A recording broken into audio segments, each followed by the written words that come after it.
இந்த கொடிக்கேரி விஷயத்தில்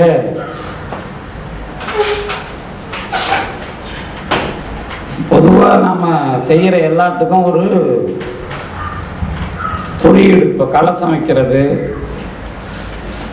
கோவில் மண்டபம், அதை தாண்டி இந்த பெருமானை பார்க்கறதுக்கு ஒரு ஜன்னல் வைப்பாங்க. அது வலப்பக்கம், இடப்பக்கம், பின்பக்கம். திருவொற்றியூர்லாம் போனீங்கன்னா முன்பக்கம் இருக்கும்.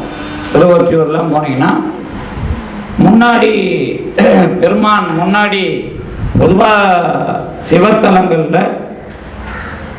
நேராக மறைக்கிறது இருக்காது. சில இடங்கள்ல அது அந்த மாதிரி வரும்போது திருவொற்றியூர்ல அது நேரா பெருமானுக்கு அந்த ஜன்னல் 27 வச்சிருப்பாங்க. பெண்ணாகடம் போனீங்கன்னா அங்க பெண்ணாகடத்துல சுத்தி 3 பக்கமும் வச்சிருப்பாங்க. அதாவது பெண்ணாகடத்து கோயில், பெண்ணாகடத்து பெருங்கோயில் சேர் பிறையுறிஞ்சும் தூங்கானை மாடமேயான். அது அந்த அனுபவம் தான். பெண்ணாகடம் தான் நமக்கு யாரு மெய்கண்டார். அப்புறம் பெண்ணாகடத்துல தான் திருநாவுக்கரசருக்கு உடம்பை மாற்றி புரி பொறித்தது. இந்த பெண்ணாகட பதிகத்துல தான் திருஞான சம்பந்தர் நோய் மாற்றுகிற உடம்பு விஷயத்தையும் பேசுவார். பிணி ஒடுங்கும் பிணி பார்த்தீங்கன்னா தெரியும், ஒடுங்கும் பிணி.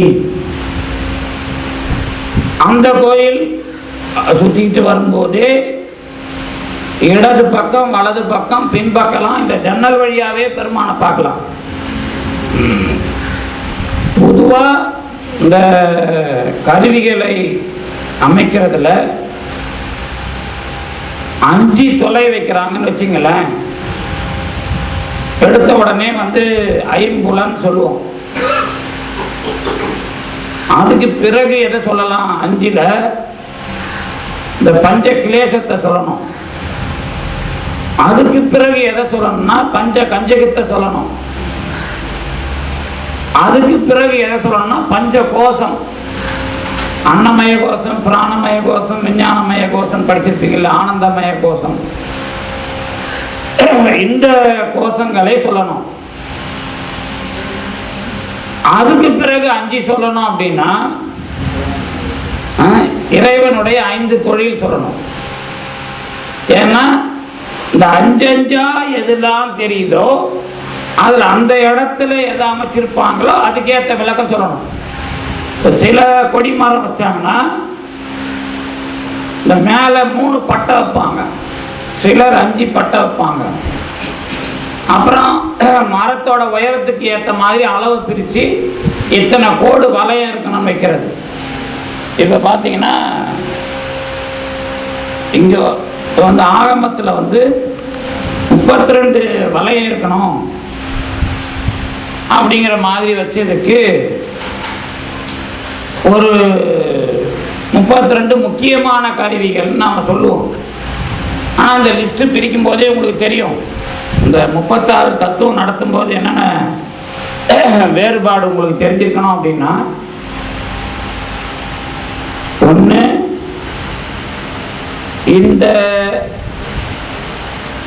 மண் முதலாக சிவம் ஈராக சொல்லப்படுகிற 36, அதுலேயே சூக்கும தேகம் வரும்போது சூக்கும தேகத்துக்கு நான் எத்தனை சொல்றேன்? 25 சொல்றேன்ல. அந்த 25ல இந்த வாக்கு முதலியவைகளுடைய செயல்களை மட்டும்தான் சொல்லுவேன். ஞாபகம் இருக்கா? 35 கருவி படிக்கிறது போது சொல்லாதது வாயுக்கள், அப்புறம் நடத்தல், பேசுதல் என்ற செயல்கள். செயல்களை சொல்லுவோம், கருவிகளை சொல்ல மாட்டோம் சூக்கும தேகத்துல. அதுக்குதான் நாம் என்ன சொல்லுவோம்? நடத்தல் என்கிற பாதம், அதனுடைய பாதம் என்பது தூலம், நடத்தல் என்பது செயல். அப்படி புரிஞ்சுக்கணும். அது சூக்குமம். நடத்தல் என்பது சூக்குமம், பாதம் என்பது தூலம். அப்படி புரிஞ்சுக்கிட்டா சூக்கும தேகத்தில் நான் இப்படி பேசுகிறேன் 25 கருவிகள்னு அந்த பட்டியல் பொருத்தமா இருக்கும்.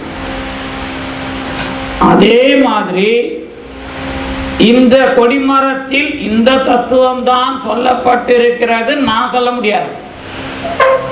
ஏன்னா அந்தந்த ஆலயத்தை நிர்மாணித்தவர்களுடைய அனுபவம். இப்ப ராஜராஜன் கோயில் கட்டினான், மிகப்பெரிய லிங்கம் கட்டியாச்சு. என்ன பிரச்சனைனா இதுக்கு மேல போய் நாம அபிஷேகம் பண்ணும்போது போற முறை சரியா அப்படின்னு ஒரு ஆராய்ச்சி வந்தா என்ன சொல்லுவீங்க? கொஞ்சம் இடிக்கும். ஆமா, ஏனி சுற்றி இருக்கிற ஏனி இந்த மாதிரி விஷயமா பெருமானுடைய லிங்கத்தை தாண்டி நம்ம பாதம் போயிட்டு இருக்குல்ல, அப்போ கொஞ்சம் இடர் தெரியும். இந்த மாதிரி இடர் வரும் பொழுது நாம அனுபவத்தை பேசி இந்த இடத்துல நாம இதை பார்க்க கூடாதுன்னு ஒரு சமாதானம் சொல்றேன்ல. இன்னும் கருவூர் தேவர் வரலாறு வரும்போது அது இன்னும் பெருமையா இருக்கும். என்ன பெருமை? அதை இடிச்சு ஏத்துவாங்க. எதை? இந்த ஆவுடையாரும் இலிங்கமும் சேருவதற்காக களிம்பு தயாரிக்கிறாங்கல்ல, அதான் அது இணையறதுக்கு, அதான் 8 பொருள்கள். இதுக்கும் நாம என்ன சொல்லுவோம் அப்படின்னா, தத்துவ ரீதியாக புரியட்ட காயம் என்று சொல்லுவதா அல்லது அட்டமானன் என்று சொல்லுவதா? புரியட்ட காயம்னா நம்ம விஷயம், அட்டமானன்னா அவ விஷயம். இந்த மாதிரி இருக்கட்டும், அதை பத்தி பிரச்சனை இல்லை. அது எதுவா இருந்தாலும் 8 பொருள்கள் தான். அப்புறம் இன்னொன்னு சொல்லும், என்ன? இறைவனுக்கு அட்டபுஷ்பம் சாத்துதல், 8 பூ சொல்லுவோம். அதையே என்ன சொல்லுவோம்? நம்முடைய அறிவு ஆசை முதலிய 8 விஷயங்களை நீங்கள் ஆமா சமர்ப்பணம் பண்றன்னு ஒரு குறியீடு சொல்லுவோம். அந்த மாதிரி அந்த அட்டபந்தனத்திலேயே அந்த பானலிங்கம் வந்து நிக்கல. அதுக்குதான் கரூர் தேவர் அங்கிருந்து கிளம்பி வந்து ராஜராஜன் கிட்ட வெத்தலை பார்க்க வாங்கி அதை மென்னு அதில் துப்புனார். இந்த வரலாறு தெரியாதா? இந்த வரலாறு வந்த பிறகுதான் இது எல்லாரும் அதிர்ச்சி அடைஞ்சிட்டாங்க. அதுக்கு பிறகு லிங்கத்தை இறக்கினா பானலிங்கம் நின்றது. இது ஒரு வரலாறு, கரூர் தேவர் வரலாறு. இது அதாவது அஷ்டபந்தனம் அதை குழைச்சி வச்சாச்சு, ஆவுடையாருக்கு நடுவில் வைப்பாங்க. அந்த லிங்கத்தை நேராக மேல இருந்து பானலிங்கத்தை இறக்கும் போது அது நிற்கணும் அசையாம.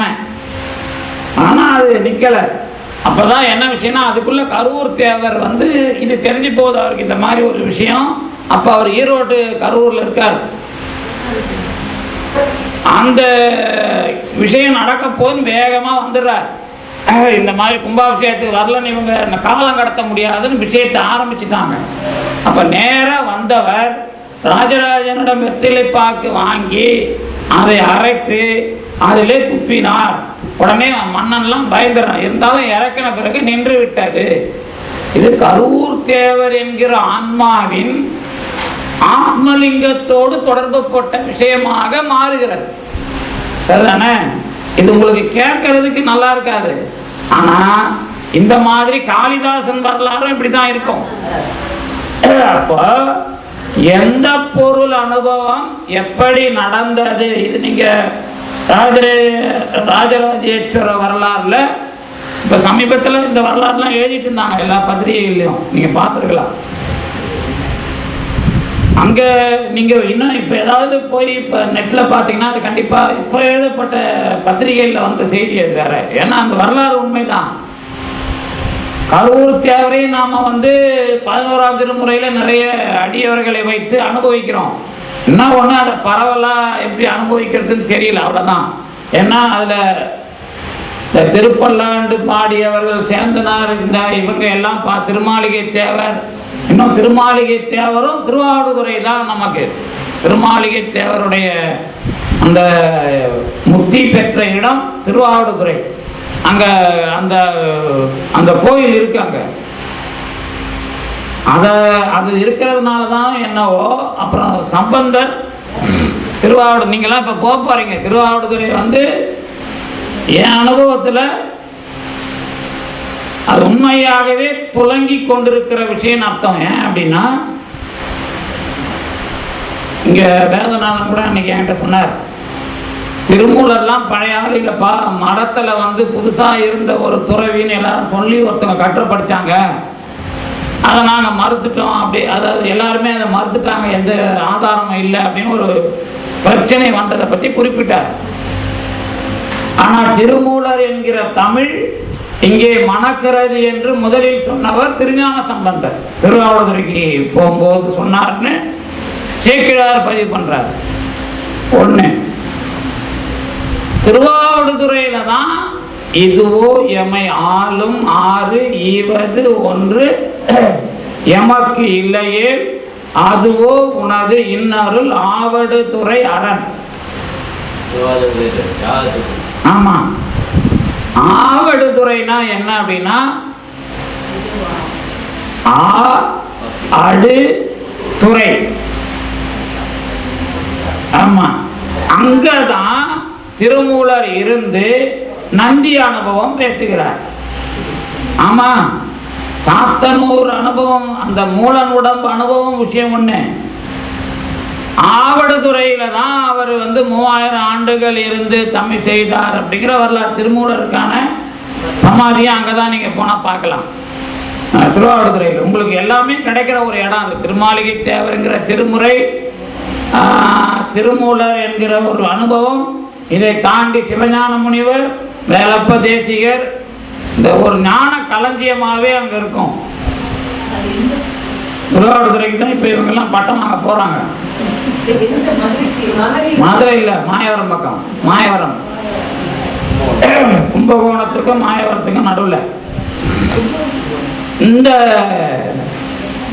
ஆவடுதுறை அப்படின்னு சொல்றதுல இன்னொரு முக்கியமான விஷயம் என்ன அப்படின்னா, பணம் வாங்குற இடம் அது. அதனாலதானே என்னவோ ஞானமும் இருக்கும், அங்க பணமும் இருக்கும். இப்ப அந்த சாமிகளை எல்லாரையும் கூப்பிட்டு விருது கொடுக்குறாரு. இப்ப எல்லாருக்கும் ஏதாவது பொற்கிழியோட கொடுப்பார்.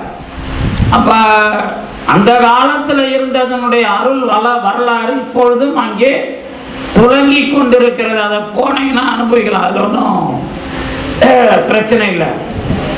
திருவாவடுதுறை, ஆமா, நாங்க எனக்கும் அப்படித்தானே ஒரு விருது கொடுத்து 5000 ரூபாய் கொடுத்தாங்க. ஆமா, விருது கொடுக்கிற இடத்துல ஒரு அந்த பொற்கி. ஏன் இதை சொல்றேன்னா, அது ஏதாவது ஒரு வகையில் அது வேலை செய்யுது இல்ல, வேலை செய்கிறது என்பது அதுக்கான ஆதாரம் அங்கே இருக்கிறதுன்னு அர்த்தம். அதுதான் இந்த ஆவடுதுறை என்பதாகிய நந்தியம் பெருமானை திருமூலர் சொன்ன இடமும் அது. அங்க போனீங்கன்னா நந்தி பெருசா இருக்கும். எங்க ஆவடுதுறையில இறைவன் சின்னதா இருப்பான், நந்தி ரொம்ப பெருசா ரொம்ப அழகாவும் இருக்காங்க. சுதை நந்தி தானா, கல் நந்தி கிடையாது. கல் நந்தி வந்து தஞ்சாவூர் தான். மற்ற இடங்கள்ல இருக்கிற கல் நந்தி இலிங்கத்தை அந்த மாதிரி இந்த திருவாவடுதுறையில வர்ற மாதிரி பெருசா இருக்காது. போனேன், அது அவ்வளவு வண்ணம் தீட்டி நல்லா வச்சிருப்பாங்க. ஏன் இதை சொல்றேன் அப்படின்னா, அந்த நந்திக்கும் 4 கால் தான். ஆனா ஆவடுதுறை என்பதில் நான்மாவாகிய நாம் யாரு? ஆமா, அறத்தை செய்த 4 கால் உடைய ஆன்மா நாம. நம்மை இறைவன் என்கிற நந்தி ஏற்றுக்கொண்டால் அவனுடைய 2 காலும் நம்முடைய தலையும் தெரிகிறது. இதுதான் நந்தி தேவர் என்கிற அதிகார நந்தி என்கிற கைலாயத்திலே சொல்லப்படுகிற குறியீடு அடையாளங்கள். இந்த நந்திய நாம நந்தி கொடி சொல்லுவோம். ஆனா நாயன்மார்கள் நந்தி கொடியை அல்லது நம்ம மாணிக்க வாசகர் நந்தி கொடியை நேரடியாக அந்த சொற்களால் அமைக்கவில்லை. நந்தியை அந்த சொற்களால் அமைத்தவர் திருமூலர். ஆமா, நந்தி என்று பேசிய அந்த மரபில் நந்தி என்கிற இறைவனே உருவாக்குகிற விஷயத்தில் 2 காலும் தலை மற்றும் விடையினுடைய தலை அல்லது காலையினுடைய தலை இருக்கிறது என்பதாக அனுபவம் வருமானால், நந்தி என்கிற இறைவனே நமக்கு செய்த அனுபவம். மற்றவை எல்லாம் விடை என்பதாகிய வருகிற அனுபவம். சரிதானே? அதுலேயும் கொஞ்சம் கொஞ்சம் வித்தியாசம் உண்டு. விடை, அப்புறம் ஆநேரு, அப்புறம் காலை. அதுலேயும் நமக்கு முதல்ல இறைவனுக்கு விடையா இருந்தவன் திருமால். இறைவனுக்கு முதலில் விடை யார் என்று கேட்டால் அரியல். ஏறலால் ஏறு என்று சொன்னால் முதல்ல அரிதான். ஆமா, ஏன் அப்படின்னா அவர்தான் முதல்ல சிவபெருமானை அனுபவித்தவர். சிவனடியவர்ல முதல் யாருன்னு கேட்டீங்கன்னா திருமால். அந்த அனுபவத்தை ஒரு தடவை தந்ததுனால அதையே அனுபவித்துக் கொண்டு படுத்துக் கொண்டிருக்கிறார். அதனால அறிகுயில். அதுதான் இப்ப மிக பிரபலமாக விளங்குகிற பத்மநாபசாமி கோயில் வரலாறும் அதான். பத்மநாபசாமியை நீங்க பாம்பு மேல படுத்துக்கிறதா பார்க்க கூடாது. கையில என்ன இருக்குன்னு பாத்தீங்கன்னா லிங்கத்தை வச்சுக்கிட்டு வழிபடுவார். பத்மநாபசாமியோட அந்த ஒரு கையை பார்த்தீங்கன்னா லிங்கம் இருக்கும். இலிங்க வழிபாட்டை செய்த திருமால், அதான் பத்மநாபசாமி கோயில். அதனாலதான் அந்த கோயில் திருச்செந்தூர் இதெல்லாம் அந்த மன்னர்கள் பரம்பரையில பராமரிக்கப்பட்டது. சுசீந்திரம், தானுமாலய பெருமாள் கோயில், அப்புறம் பத்மநாபசாமி கோயில், திருச்செந்தூர், இதை எல்லாத்துக்கும் இப்ப அரச பரம்பரை நாம இப்ப பார்த்துட்டு வந்திருக்காங்கல்ல இந்த பொக்கிஷங்களை, இவர்கள் தான் போஷகர்களாகவும் செயல்பட்டு வருகிறார்கள். அப்ப சமய வேறுபாடு அது வைணவத்துக்கு போனது பிற்காலம். வழிபாட்டில இப்ப கூட நீங்க ஆகமத்துல எந்த ஆகமம் உயர்ந்த ஆகமம் கேட்டா என்ன சொல்லுவீங்க? சர்வ ஞானோத்தர ஆகமம் தான் உயர்ந்தது. எதனால? முருகனுக்கு சொல்லப்பட்டதனால். ஆமா, அதனால ஆமா முருகனு நந்திக்கு சொல்லப்பட்டது. இந்த மாதிரி யாருக்கு சொல்லப்பட்டதுன்னு ஒரு வரலாறு இருக்கும் ஆகமத்துக்கு முன்னாடி. ஆமா, சர்வஞானோத்தர ஆகமம் முருகனுக்கு சொல்லப்பட்டது. அதனால அது மிக உயர்ந்த ஆகமம் அப்படிங்கிறது தான் எடுத்து மொழிபெயர்ப்பு இதெல்லாம் பண்ணாங்க. சிவபெருமான் தான் ஆகமங்களை சொன்னவர், சிவபெருமான் தான். அது மாணிக்க வாசகர் சொல்றத பார்த்தா மண்ணு மகேந்திர மலை அதனில் சொன்ன ஆகமம் தோற்றுவித்தருளி அப்படின்னா முன்னாடி ஒரு தடவை சொன்னா மறுபடியும் இப்ப எனக்கு அனுபவமாக்குகிறான்னு அர்த்தம். அப்ப ரொம்ப வரலாறு நமக்கு தெரியல. ஆமா, அந்த வரலாறுலாம் இப்ப நேற்று மாட்ட விடக்கூடாது. அதுக்கு 10 நாளுக்கு தலைமையில் ஒரு கோர்ஸ் போட்டா நடத்தும் நான். அப்புறம் அந்த வரலாறு தனி. இப்ப நாம சைவ வரலாறுல நந்தியா வந்திருக்கிறோம். நாம எப்படி துலங்குகிறோம் அப்படிங்கிறது தான் நந்திக்கும் விடைக்கும் வேறுபாடு.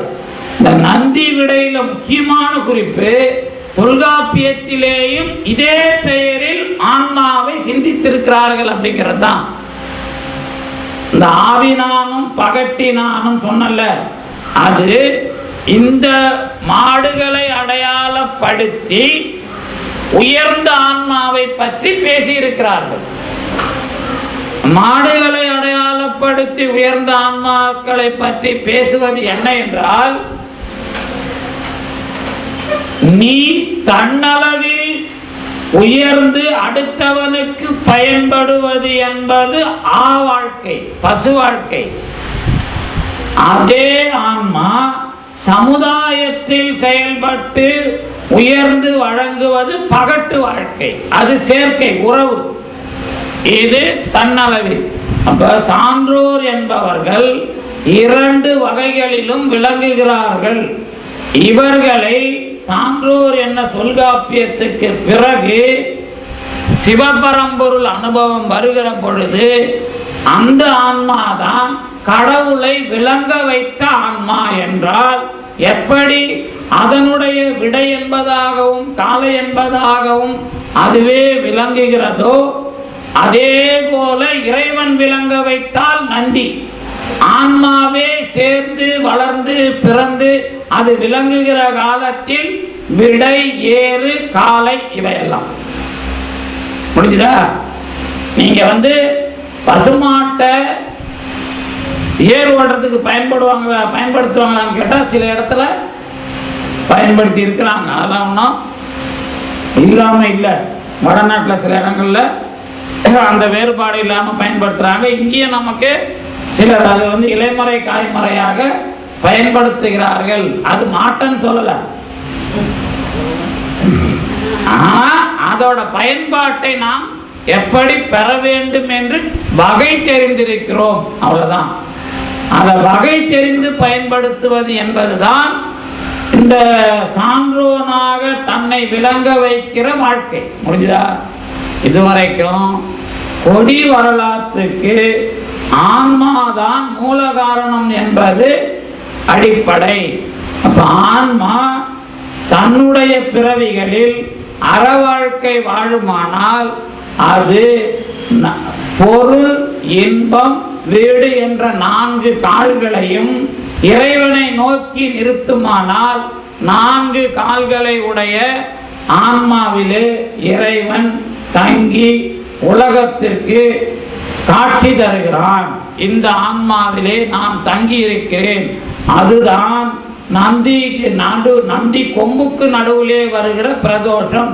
நீங்கள் எல்லாம் மேலே வைத்து பார்க்கிறீர்கள், இறைவன் உன்னுடைய கொம்புகளுக்கு நடுவிலே ஆடுகிறான் என்பது உயர்ந்த அனுபவம். முதலிலே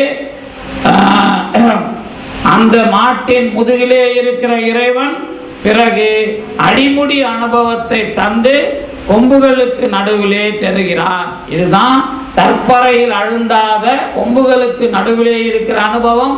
பறை அனுபவமாக பார்த்தால் முதுகிலே இருக்கிறான் என்பது. இந்த மாதிரி அதை வேறுபடுத்தலாம். இப்ப நீங்க உண்மை நெறி விளக்கம் படிச்சதுனால எந்த அனுபவம் எப்படிப்பட்டது நீங்களே ஒரு தராதரம், தகுதி அல்லது வகை என்பதை வேறுபடுத்தி பார்ப்பதற்கு வாய்ப்பு இருக்கிறது. முடியுதா?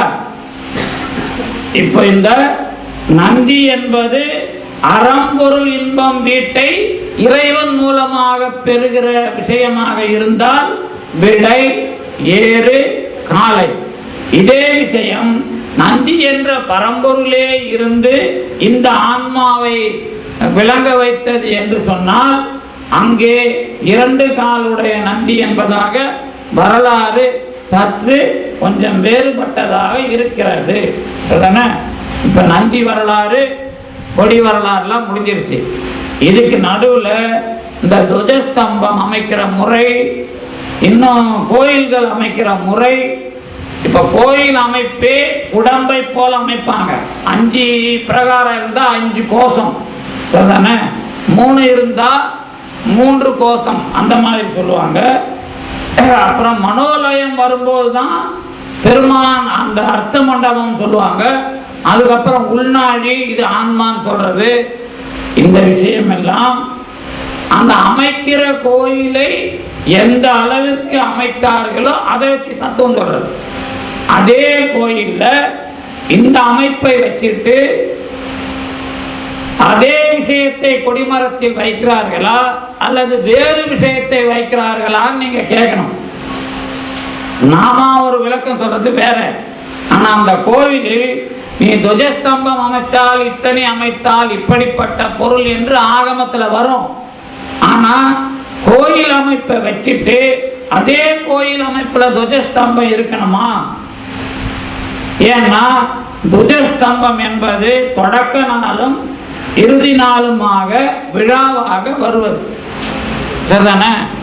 அந்த விழாவுக்கு கொடியேற்றி கொடி இறக்குறதுக்கு இல்ல, அந்த கோவில் அனுபவத்தை தொடங்கி வைத்து அதை இறக்கி இது இப்படிப்பட்டது என்று காட்டுவது.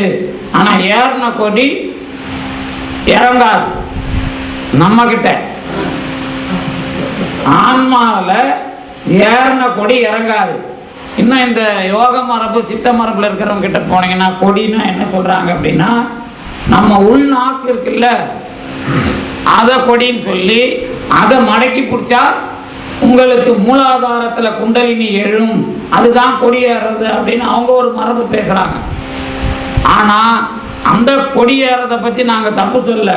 எந்த கொடியேறினா நான் மறுபடியும் இறங்க மாட்டேன் என்பதுதான் ஆதாரத்தை சென்று நிராதாரத்தை சென்று அதற்கு பிறகு இறைவனுடனேயே மேலே ஏறுவது. இந்த முறை வேறு வேறு வேறு. முடிஞ்சதா?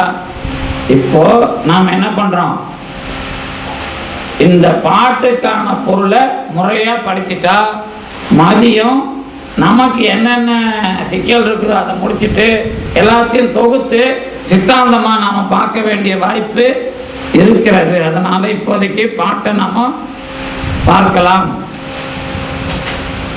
ஒளிக்கும் இருளுக்கும் ஒன்றே இடம், ஒன்று மேலிடில் ஒன்று ஒலிக்கும், எனினும் இருள் அடராது.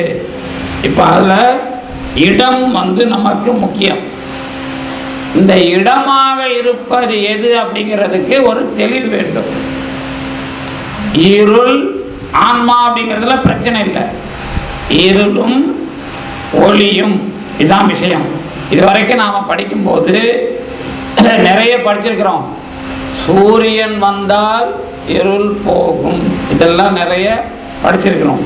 இந்த சூரியனையும் இருளையும் நாம் எப்படி பார்த்தோம்? இருள் இருக்கிறதா போகிறதா? அது எந்த மாதிரி என்று கேட்டால் இருள் இருந்து கொண்டுதான் இருக்கிறது. அதுதான் முதல் விஷயம். அதனாலதான் இருள் அடராது அப்படின்னு ஒரு வார்த்தையை நமக்கு தைரியப்படுத்துகிறார். இருள் அடராது அப்படின்னா தாக்கா, அதாவது அடர்த்தியான இருள் அப்படின்னா என்ன?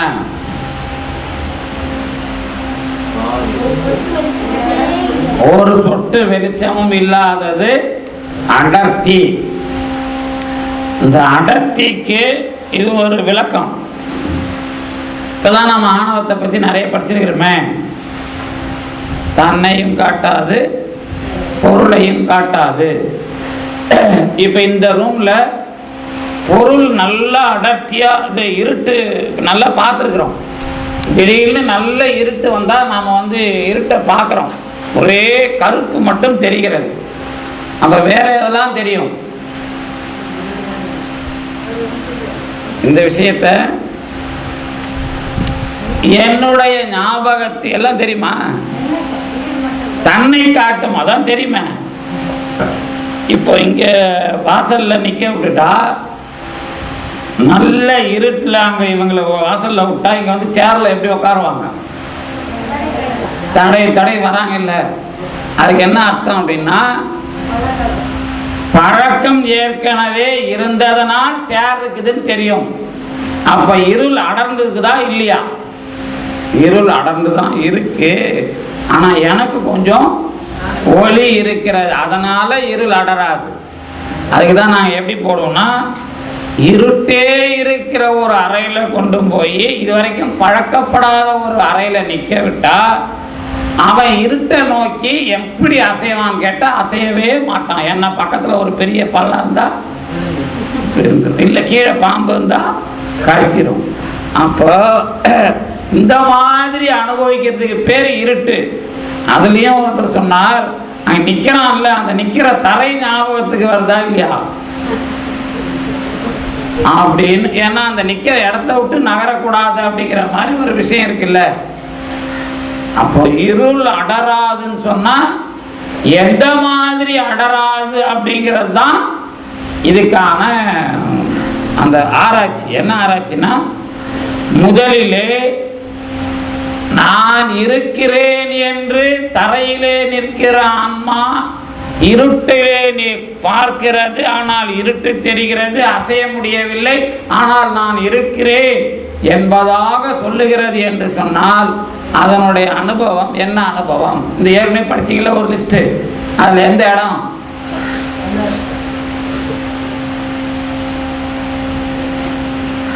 அதான் கலை வித்தை அராகம் எழுப்பப்பட்ட இடம். ஏன்னா அங்க இருக்கிற அப்படிங்கிறது மட்டும்தான் இருக்கும், ஆனா எங்க இருக்கிறேன்னு தெரியாது, எப்படி இருக்கிறேன்னு தெரியாது, இருக்கிறேன் என்பது மட்டும் தெரியும். இப்போ இந்த இருக்கிறேன் என்பது மட்டும் தெரிய வைத்த இந்த நிலையிலே இருந்து பொருள்கள் எதிலே விளங்குகின்றன என்பது எப்படி தெரியும்? கொஞ்சம் நான் சொல்றது இருட்டில் தான் அப்போ உங்களை விட்டுருக்குறேன், நீங்க கொண்டு போய் வெளிச்சத்துக்கெல்லாம் போகக்கூடாது. பழகின இடமாக இருந்தால் பொருள்கள் மனத்திலே வரும். இந்த விஷயம்தான் இரண்டாவது கட்ட வளர்ச்சி.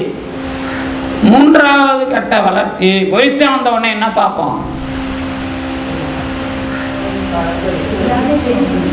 எல்லாம் தெரியும், ஆனா என்ன தெரியாது? வெளிச்சம் தெரியாது. பொருள் தான் தெரியும், வெளிச்சம் தெரியாது. இப்ப இதான் இருளோட நம்ம சம்பந்தமே. கடைசி வரை இருளுடைய சம்பந்தம் தான், ஆனால் ஒளிக்கும் இருள் தான் அனுபவமாக இருக்கும். ஒளி இருக்கும், ஆனால் இருள் தான் உங்களுடைய அனுபவமே தவிர ஒளி அனுபவம் இல்லை. இதை இன்னும் ஒரு வேற உதாரணம் ஒன்று சொல்லலாம். எப்படி சொல்லலாம் அப்படின்னா, இந்த ரூமுக்குள்ள இப்போ வகுப்பு நடத்துறோம்ல, இதையே கொண்டு போய் அந்த கிரவுண்டில் நடத்தினா எப்படி இருக்கும்? வெயில் தாக்கம்ல, வெயில் தாக்கினாலும் அது ஒளி அனுபவத்தை நாம் பெறுகிறோம். ஏற்றுக்குவோமா? ஏற்றுக்க மாட்டோம்ல. அதுவும் இருள் தான், அதுவும். ஆனால் இருள் வெற்றி பெறாது. ஒரே விஷயம் என்னன்னா, எல்லாமே இருள் தான். இருள் வெற்றி பெறாதுன்னு சொன்னா அதுக்கு ஒரு அர்த்தம் இருக்கு. இன்னொன்னு, எல்லா காலத்திலேயும் இருள் வெற்றி பெறாதுன்னு சொல்றீங்கள, ஆனா இருள் தானே வெற்றி பெறுது. வெற்றி பெறாதுன்னு சொல்றோம். என்ன நடக்குதுன்னா, நாம இருளை தவிர வேற எதுவும் அனுபவிக்கலன்னு சொன்னா இருள் தானே வெற்றி பெற்று கொண்டிருக்கிறது. அதுக்கு தான் என்ன சொல்றார்? ஒளிக்கும் எனினும். அத ஒளிய பத்தி ஆராய்ச்சியா இருட்டை பத்தி ஆராய்ச்சியான்னு கேட்டா, ஏற்கனவே ஒரு தடவை சொல்லியிருக்கிறோம். என்ன சொல்லியிருப்போம் அப்படின்னா, உலகத்தை அதிகமான பொருள் எது அப்படின்னு கேட்டா இருட்டு தான். உலகத்துல வெளிச்சத்தை விட பெரியது இருட்டு. இருட்டு எங்க நமக்கு கிடைச்சது? இருட்டு நமக்கு பரிணாமத்தில் எங்கே கிடைத்தது? மீதி உள்ள தாமச அகங்காரத்தினால். எதனால மீதி உள்ள தாமச அகங்காரம்? அது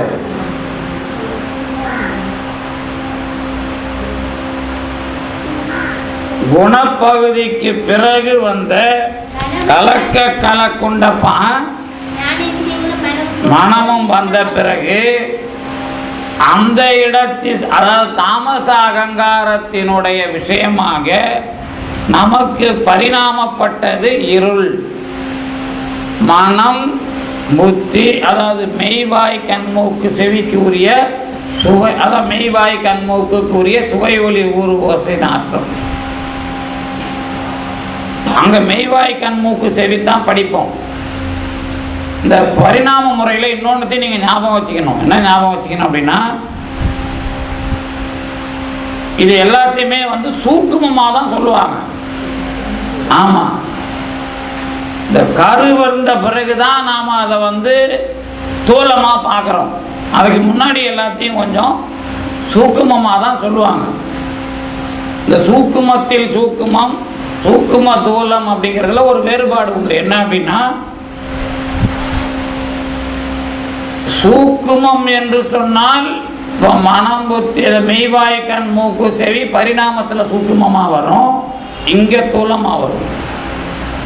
அதே மாதிரி சுவை, ஒளி, ஊறு, ஓசை, நாற்றம் சூக்குமத்தில் சூக்குமம் சொல்லணும்.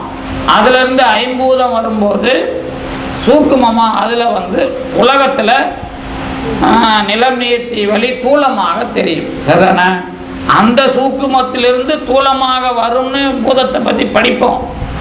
ஆனால் அந்த பரிணாமம் படிக்கும் பொழுது நீங்கள் அதை ஒரு ஃபார்மாக ஞாபகத்தில் வச்சுக்கணும். அதை ஒரு உருவமாக நாம் கொடுக்கறதுக்கு முன்னாடி அதெல்லாம் சூக்குமம்னு ஒரு பேர் கொடுத்து வச்சுக்கிறோம், அவ்வளோதான். அந்த மாதிரி இந்த இருள் என்பது எப்படிப்பட்ட பொருள்னு கேட்டால், உலகத்திலே நாம் அனுபவிப்பது இருளைத்தான். அதுதான் பெரிய பொருள். சூரியனை பற்றி அப்புறம் வச்சுக்குவோம்.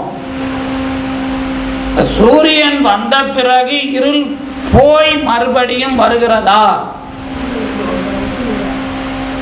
இருள் இங்கேயே இருக்கிறது. இதுதான் ஒளிக்கும் இருளுக்கும் ஒன்றே இடம்.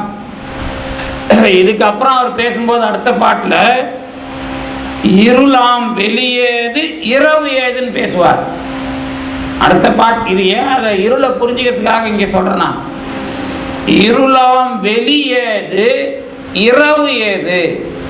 அப்ப இருள் என்பதை வெளியாக சொல்லி, அதற்கு பிறகு நாம் பார்க்கிற இரவு என்பது வந்து போகிற ஒரு பொருள் போல சொல்லுகிறார். ஞாபகம் வச்சுக்கணும். இருள் என்பதை வெளியாக சொல்லுகிறார். வெளி என்பது நாம பார்க்கிற பொருள் எது? ஆகாயம். அதே மாதிரியான ஒன்றுக்கு பேர் இருள்ங்கிறார். சரிதானே? இப்போ ஒளிக்கும் இருளுக்கும் ஒன்றே இடம்ங்கிறத ஞாபகப்படுத்தி பார்க்கணும். இருள் என்பதை நாம் இரவிலே பார்க்கிற ஒரு பொருளாக மட்டும் நினைக்காமல், இப்பொழுது ஆகாயம் என்கிற வெளியே இருள் தான். இதுதான் விஷயம். ஏன்னா இதில் எந்த அளவுக்கு இதில் சயின்டிஃபிக்காகவும் அவர் மேலே போயிருக்கிறார் நீங்கள் தெரிஞ்சுக்கலாம். ஏன் அப்படின்னா, இப்போ இங்கே வெளிச்சமாக பகலை நாம் அனுபவிக்கும் போது, அமெரிக்காவில் இப்போ நாம் இருட்டை பார்க்குறோன்னு சொன்னால், இந்த அனுபவத்துக்கு உதவுவது இருளாம் வெளி. ஆனால் இந்த சூரிய ஒளி இல்லாத பொழுது வருவது இரவு. ஆகாய சம்பந்தத்தில் இருள் இருக்கிறது என்று சொன்னால், அது சூரிய ஒளி இல்லாத பொழுது இரவு என்ற இன்னொரு தன்மையை பெறுகிறது. அப்படி சொல்லணும். ஏன்னா அதுதான் இருளாம் வெளி ஏது இரவு ஏது என்று ரெண்டாவது பாட்டை நமக்கு அமைக்கிறார். முதல் பாட்டில் ஒளி இருள் இந்த ரெண்டுத்துக்குமான விஷயம்தான் இடத்தை நோக்கிய ஆராய்ச்சி. இப்ப இடம் என்பது எது? ஆகாயம். நீங்க ஒளியையும் இருளையும் வைத்து சொல்லுகிறீர்கள். ஆகாயம் என்பதும் உங்களுக்கு எது? மாயையினுடைய விளக்கமாக பார்த்த ஒன்று. ஆமா.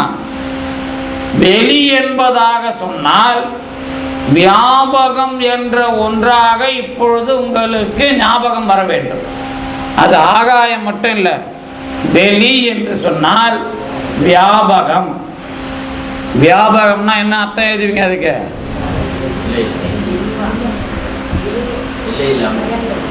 எல்லை இல்லாமல் எழுதக்கூடாது. எல்லாம் உள்ளடங்குவதற்கு காரணமாக இருப்பது, எல்லாவற்றையும் உள்ளடக்கி கொண்டிருக்கிற ஒரு வெளி.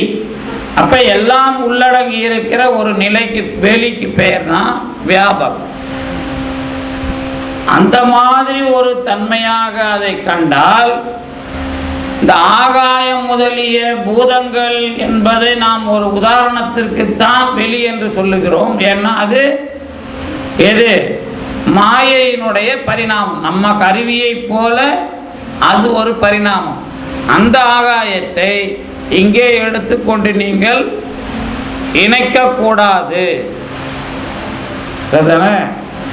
ஆகாயம் என்பதை உணர்ந்து கொள்வதற்காக இங்கே நினைக்கலாமே தவிர அதை இங்கே சொன்னார் என்று சொல்லக்கூடாது. ஆமா, பெருசுன்னு இல்லாது. அதுக்கப்புறம் இன்னொரு விஷயம் சொல்ற பாரு, பெருசுக்காக சொல்றது இல்லாது, இந்த விரிந்தது அப்படிங்கிறதுக்காக சொல்றது இல்லாது. நீங்க எப்படி ஆகாயத்தை அனுபவிக்கிறீங்களோ அந்த மாதிரி உங்களுக்குள்ள இருக்கிற இருட்டை அனுபவிக்கிறது. பெருசுங்கிறது ஒரு வகையில சரி, ஆனால் இருட்டு என்பது மாயை கருவிகளை தாண்டி இருக்கிற ஒரு விஷயமாக சொல்ல வேண்டும் என்பதற்காக அதை வெளி என்று சொல்லுகிறார். ஏன்னா எனக்குள்ளார இருக்கிற வெளி என்பது அல்லது எல்லாவற்றையும் உள்ளடக்கிய வெளி என்பது எப்படிப்பட்டது என்று கேட்டால் என்னுடைய அனுபவத்தை அடிப்படையாக கொண்டது. அப்ப என்னுடைய அனுபவம் என்பது ஒளிக்கும் இருளுக்கும் ஒரே இடமாக இருக்கிற நிலை. இப்ப நீங்க அப்படியே கடவுளோட பெருசா ஒரு ரவுண்டு போட்டுப்பீங்களா உங்களுக்கு? ஏன்னா ஒளி என்றால் கடவுள்னு நீங்க இயற்கையாக உங்களுக்கு தெரிஞ்சு போச்சு. அப்புறம் இருள்னா ஆணவன் தெரிஞ்சு போச்சு. அப்போ ஆன்மா ரொம்ப பெருசு, அதில் இறைவனும் இருக்கிறான், ஆணவமும் இருக்குது. அப்படிங்கிறத அந்த பெரிய வட்டமாக பார்த்தீங்கன்னா கொஞ்சம் சிக்கல். இப்போ வெளி என்பதாக சொன்னதனுடைய பொருளே என்ன என்று கேட்டால், இந்த ஆகாயமும் எனக்கு பயன்படுகிறது, அது ஒரு உதாரணம். அந்த ஆகாயம் என்பது மாயையினுடைய ஒரு உற்பத்தி தான், அதுவும் ஒரு பயன்பாட்டு கருவி. இதை தாண்டி இருள் என்பது நிறைவாக என்னிலே இருக்கிறது.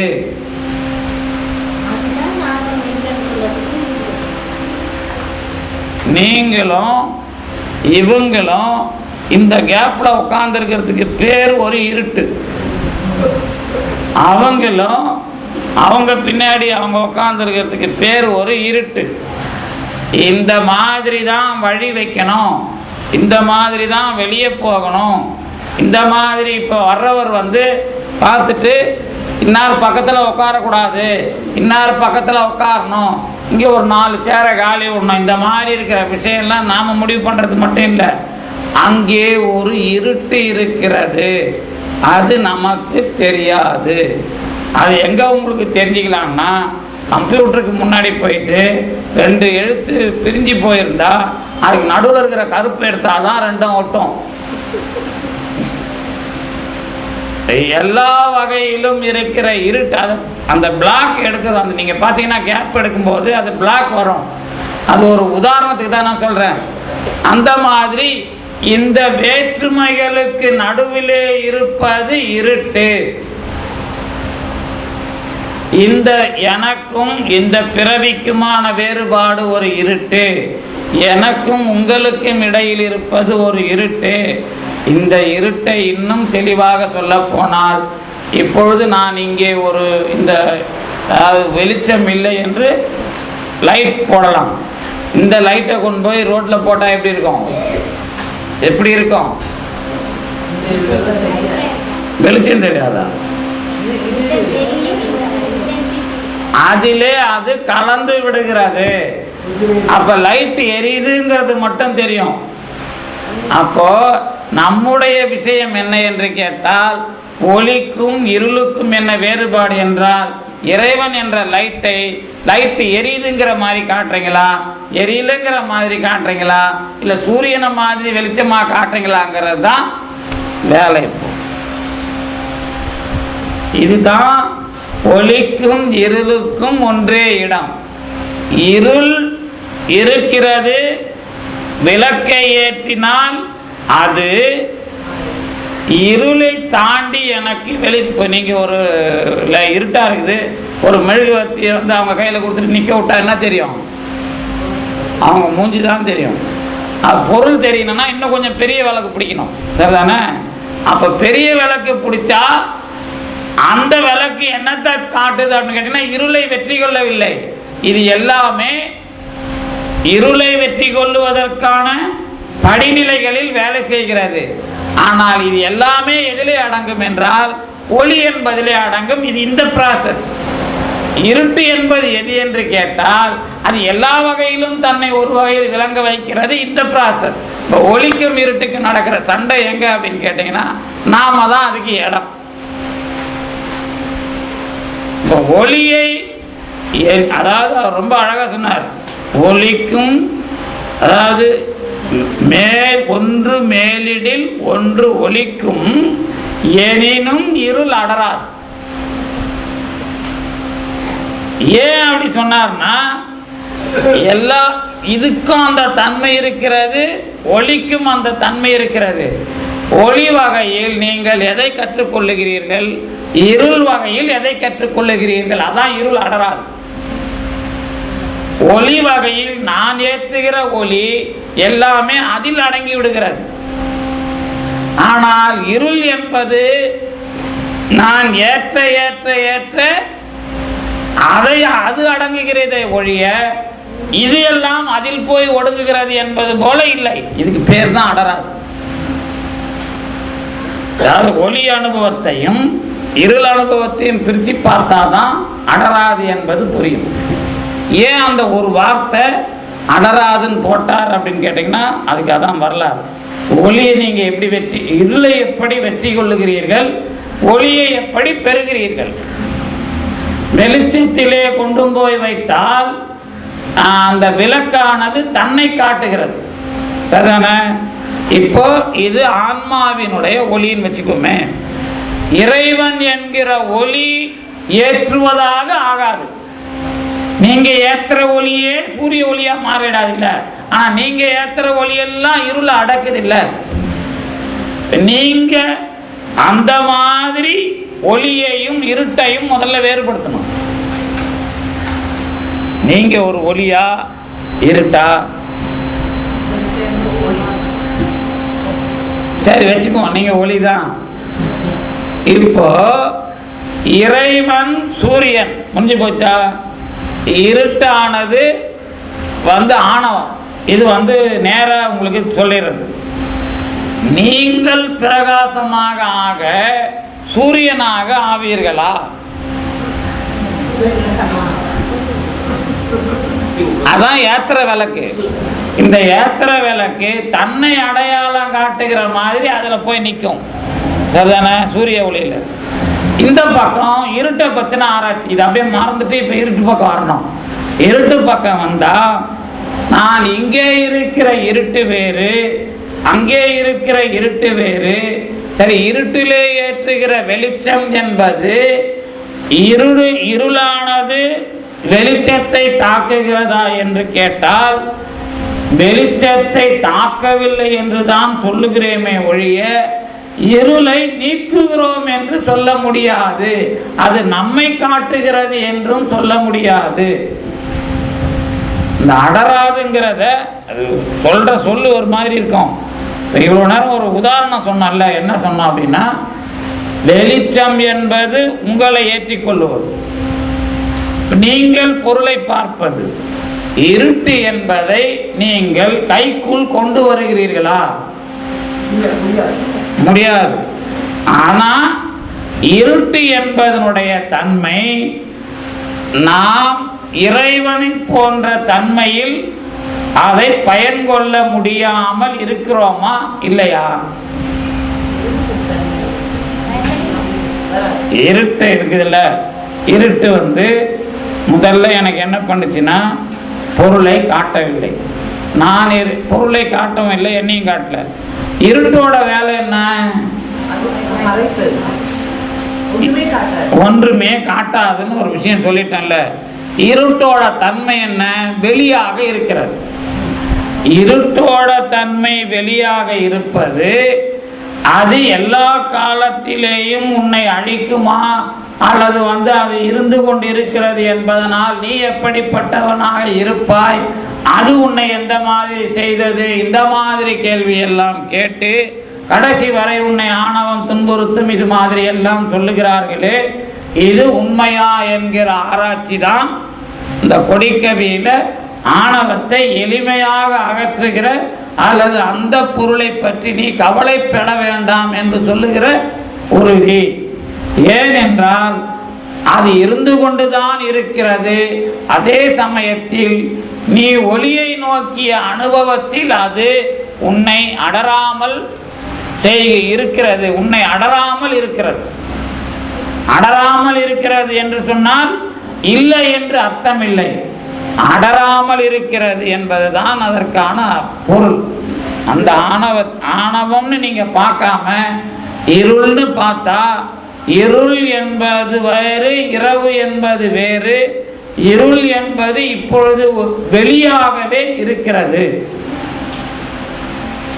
வெளியாக இருப்பதிலே அந்த இருள் இப்பொழுது இருக்கிற வெளி என்பது உங்களை தாக்கிய இருளா? இந்த அறையில் ஒரு இருள் இருக்கு, வெளியில அது இல்லை. வெளியிலனா வெளிச்சத்தில். அங்க போய் நீங்க நிக்க முடியாது. அங்க போய் நிக்கிறதுக்கு உங்களை தயார்படுத்துறதுக்கு எது தேவை? ஒளி தேவை. சரி, இப்படி ஒரு உதாரணம் வச்சுங்களேன். அனுமனுடைய வாலில் நெருப்பை கட்டியாச்சு, அது எரிக்குது. அனுமனுடைய வால் என்னாச்சு?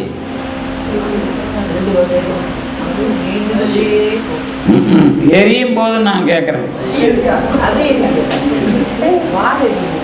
பால் எரியல நீங்க பாத்தீங்களா? தண்ணியில நினைச்சுக்குதா? இது என்ன புது கதெல்லாம் எழுதுறீங்க? அனுமனுடைய வால் நெருப்பினுடைய சூட்டை விட அதிகமான சூடாக ஆனால்தான் எரியாது. அந்த மாதிரி நீங்கள் இருள் அடராது என்று சொன்னால் ஒளியோடு செல்லுகிற விஷயத்தை கவனிக்கிறது. அதுதான் இருளினுடைய தன்மையே தவிர அது உங்களை பாதிக்கவில்லை. ஏன்னா என்னுடைய ஆற்றல் ஒளியும் இருக்கிறது, இருளும் இருக்கிறது. இதான் என்னுடைய நிலை. இந்த நிலையில் இருளினுடைய விஷயத்தை நான் வெற்றி கொள்ளுகிறேனா என்று கேட்டால் அதனுடைய தன்மையே உன்னை இந்த மாதிரி ஒளித்தன்மையோடு போட்டி போட்டு நான் இருக்கிறேன் என்பதாக அது வெற்றி பெறாது. நீ எந்த அளவிற்கு ஒளியோடு சேருகிறாயோ அந்த அளவிற்கு அது உன்னை அடராத ஒன்றாக அமைத்துக் கொள்ளுகிறது, அல்லது அடராத ஒன்றாகத்தான் அது இருக்கிறது. அது அமைச்சுக்குதுன்னு கூட சொல்லக்கூடாது. அது இருள் என்பது வெளி போன்ற ஒன்று, அது உன்னை அடராமல் நீ இந்த பக்கம் ஒளியினுடைய பக்கம் சேர்ந்து கொண்டு போகிறாய் என்பதுதான் விஷயமே தவிர இருள் அப்படியே உன்னை மறுபடியும் மறுபடியும் இழுத்து கொண்டிருக்கிறது என்பதாக அதிலே சொல்ல வேண்டாம். இப்ப போங்க அடுத்த வரைக்கு. உயிர்க்கு உயிராய் தெளிக்கும் அறிவு திகழ்ந்து உளதேனும் திரிமலத்தே ஒளிக்கும் உயிர் அருள் கூடும்படி கொடி கட்டினேனே. என்ன பண்ணிட்டார்? உயிர்க்கு உயிராய் தெளிக்கும் அறிவு. தெளிக்கும் அறிவுனா என்ன? இதில் யார சொல்றார்? தெளிக்கும் அறிவு என்பதிலே யாரை சொல்றார்? இறைவனை சொல்றார். ஆன்மாலாம் இல்ல, இறைவன் தான் எல்லா காலத்திலேயும் நம்மை தெளிய வைக்கிற அறிவாக இருக்கிறான். ஆனா உயிருக்கு உயிராக இருக்கிறான். முடிஞ்சுதா? உயிருக்கு உயிராக இருக்கிறான். அதற்கு பிறகு அவன் திகழ்ந்து இருக்கிறான். சும்மா சொல்லலாத, திகழ்ந்து இருக்கிறான். என்றாலும் மூன்று மலத்திலே உயிரானது குளிக்கிறது. இப்படி வச்சிருக்கிறோம்ல, அங்க ஆணவத்தை வெளி என்று சொல்லிவிட்டு இறைவனை ஆன்மா என்ற ஒன்றின் உள்ளே இருக்கிற புள்ளி போல சொல்லுகிறார். புரியுதா? உயிருக்கு உயிராக, உயிர் என்பது இடமாக கொண்டு இருள் வெளியாக இருக்கிறது. இந்த உயிரின் உள்ளே ஒரு பொருளாக இருப்பது எது?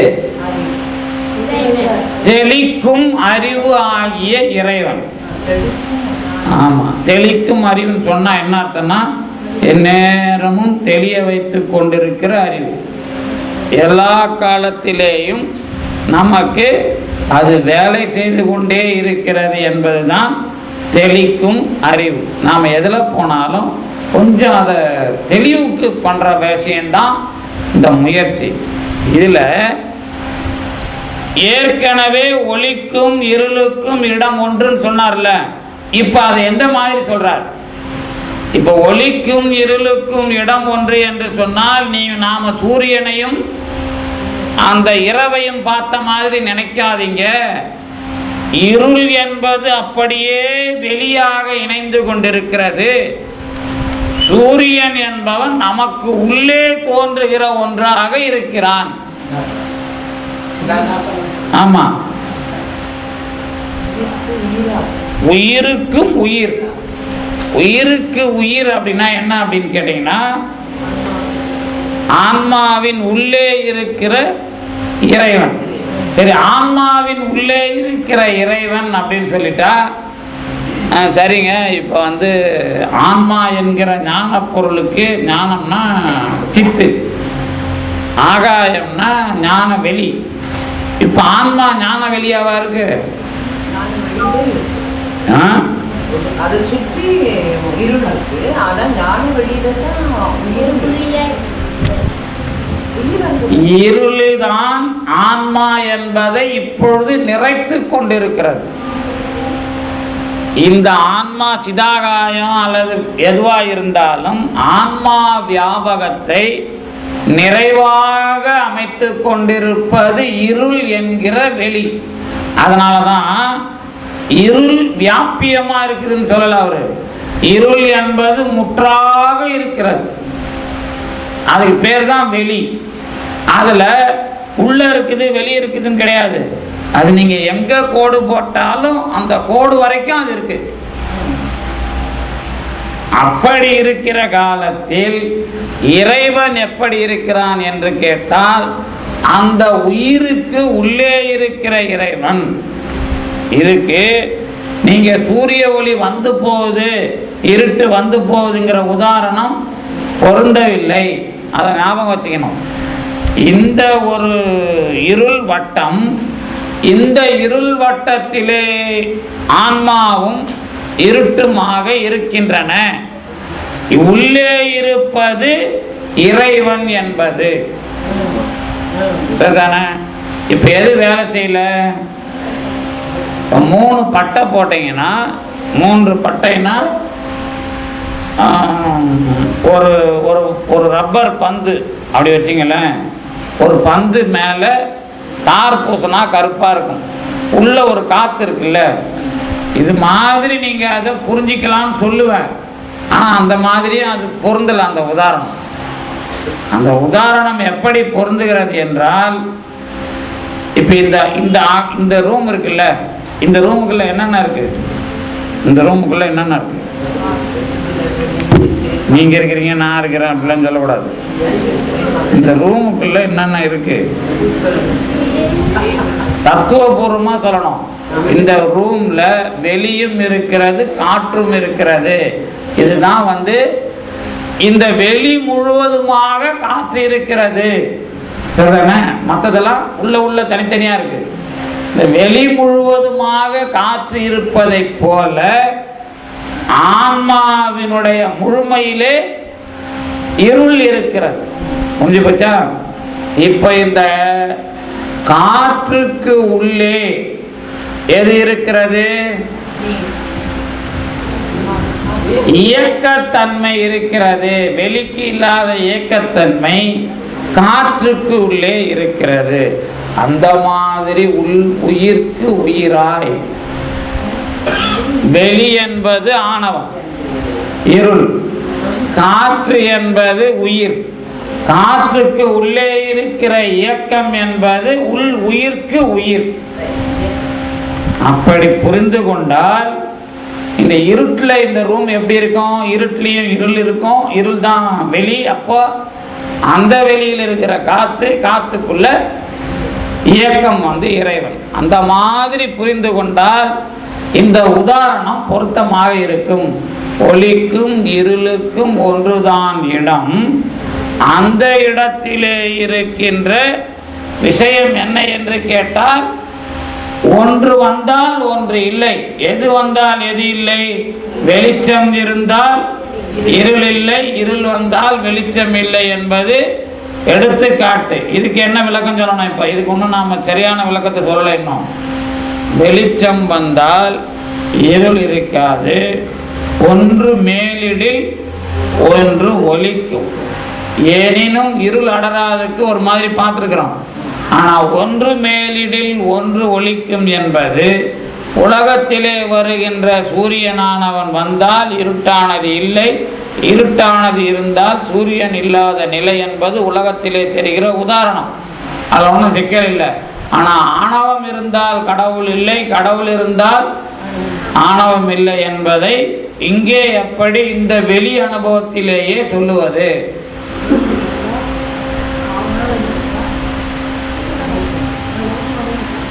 நானும் ரைட்டு. நான் தொடக்கத்தில் ஒரு உதாரணம் சொன்னேன்ல, ஒன்று மேலிடில் ஒன்று ஒலிக்கும் அப்படின்னு சொன்னா, ஒளியும் இருளும் இருந்து கொண்டே இருக்கிற அனுபவமா அதை பேசணும். ஒளியும் இருளுமாக அனுபவம் இருந்து கொண்டே இருக்கிற ஆன்மா, அந்த ஆன்மாவில் ஒளித்தன்மை மிகுந்தால் ஆணவத்தின் தன்மை குறைந்து விடுகிறது. முதல்ல சொன்ன உதாரணம் தான். எனக்கு ஒளித்தன்மையை கலை மூலமாக தெரிய வைக்கும் பொழுது ஆதார ஞானம் இருக்கிறது, இருட்டின் வலி குறைந்து விடுகிறது. அடுத்தது, எனக்கு இருட்டு நீங்கி பழகிய இடம் ஞாபகத்துக்கு வரும்பொழுது இருட்டானது என்னை வெற்றி கொள்ள முடியவில்லை. அடுத்து, எனக்கு என்னுடைய கருவிகரணங்கள் வந்த பொழுது நான் வெளிச்சமாகிய இறைவனை அனுபவிக்கவில்லை, ஆனால் பொருள்களை அனுபவித்தேன். அதற்கு பிறகு வெளிச்சமாகிய இறைவனே அனுபவிப்பது என்பதுதான் நாம் இதுவரைக்கும் நடக்காத வேலை. அதை நடக்கிறதுக்கு தான் கொடி கட்டினேன். இந்த பாட்டில் அது இல்லை, இருக்குது. எது இருக்குது? திகழ்ந்து உளது, தெளிக்கும் அறிவு திகழ்ந்து உளது. திகழ்ந்து உளதுங்கிறதுக்கு ஒரு உதாரணம் என்ன சொல்லுவோம் அப்படின்னா, திகழ்தல் அப்படின்னா விளங்குதல். விளங்குதல் என்றால் எப்படியெல்லாம் விளங்குகிறது என்று கேட்டால், பொருள் தான் இருப்பதை காட்டுகிறது. இதுதான் விளங்குதல். எப்படி? இறைவன் தெளிக்கும் அறிவு திகழ்ந்து உளது. திகழ் பரத கண்டம் இதில் இவர் மனோன்மணி சுந்தரம் பிள்ளை பாடுவார். அதான் சொன்னேன். திகழ் அப்படின்னா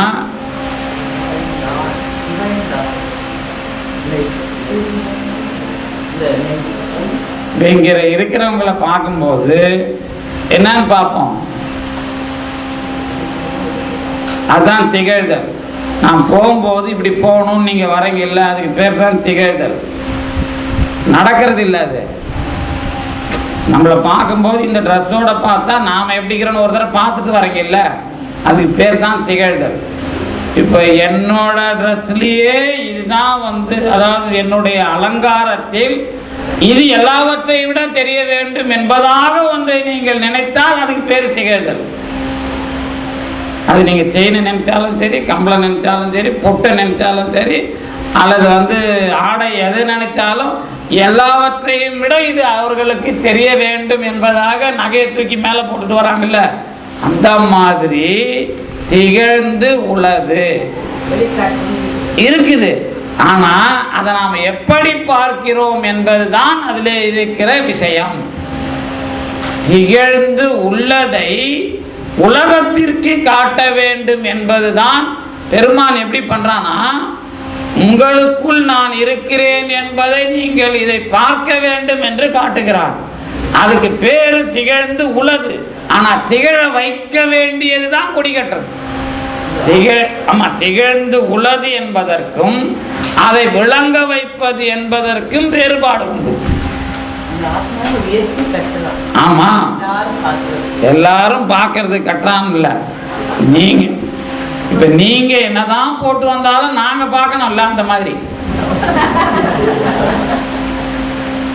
அதுதான் பெருமான் செய்கிற அனுபவம்.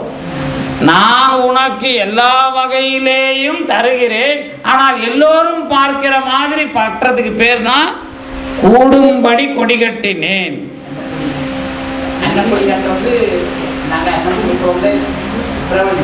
அன்னப்பொடி சாப்பாடு இந்த அமுது படைக்கிறது தானே.